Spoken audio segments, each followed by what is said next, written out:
क्या आप जानते हैं भगवान जगन्नाथ का असली रूप यह लकड़ी की मूरत नहीं बल्कि एक चमकता हुआ नीला पत्थर था जिसे नीलमाधव कहा जाता था। आखिर वो दिव्य पत्थर गायब कहाँ हो गया और भगवान अधूरी मूरत में क्यों बदल गए? यह कहानी मालवा के राजा इंद्रद्युम्न से शुरू होती है। उन्हें पता चला कि ओडिशा के घने जंगलों में भगवान विष्णु साक्षात नीलमाधव के रूप में पूजे जाते हैं। राजा ने अपने मंत्री विद्यापति को खोज पर भेजा। विद्यापति जंगलों में भटकते हुए आदिवासी सरदार विश्ववसु तक पहुंच गए, जो गुफा में गुप्त रूप से नीलमाधव की पूजा करते थे। विद्यापति ने सरदार की बेटी से शादी की और जिद करके गुफा देखने की बात मनवा ली। सरदार ने शर्त रखी कि वे उनकी आंखों पर पट्टी बांधकर ले जाएंगे, लेकिन विद्यापति ने चालाकी की। उन्होंने रास्ते में चुपके से सरसों के बीज गिरा दिए। कुछ दिनों बाद जब बारिश हुई तो सरसों के पौधे उग आए और विद्यापति को गुफा का रास्ता मिल गया। उसने तुरंत राजा को खबर दी। राजा इंद्रद्युम्न अपनी विशाल सेना लेकर घमंड के साथ भगवान को लेने पहुंचे, लेकिन उनके वहां पहुंचते ही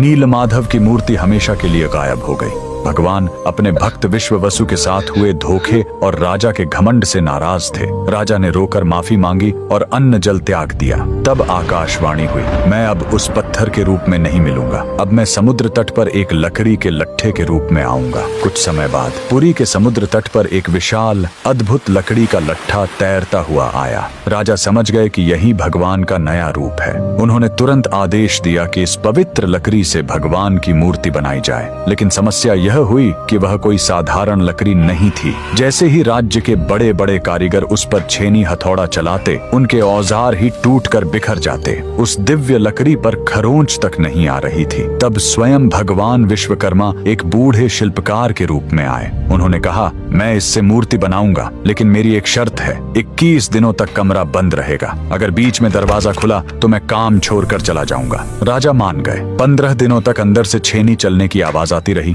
लेकिन फिर सब एकदम शांत हो गया। रानी गुंडिचा को लगा कि बूढ़ा शिल्पकार शायद अंदर मर गया है। घबराहट में उन्होंने दरवाजा खोल दिया। अंदर देखा तो शिल्पकार गायब था और वहां भगवान जगन्नाथ, बलभद्र और सुभद्रा की अधूरी मूर्तियां थीं। राजा बहुत दुखी हुए, लेकिन तभी भगवान ने संकेत दिया कि वे इसी अधूरे रूप में रहकर भक्तों को दर्शन देना चाहते हैं। यही कारण है कि आज भी हम भगवान के उस अधूरे लेकिन सबसे प्यारे रूप की पूजा करते हैं। कमेंट्स में जय जगन्नाथ जरूर लिखें।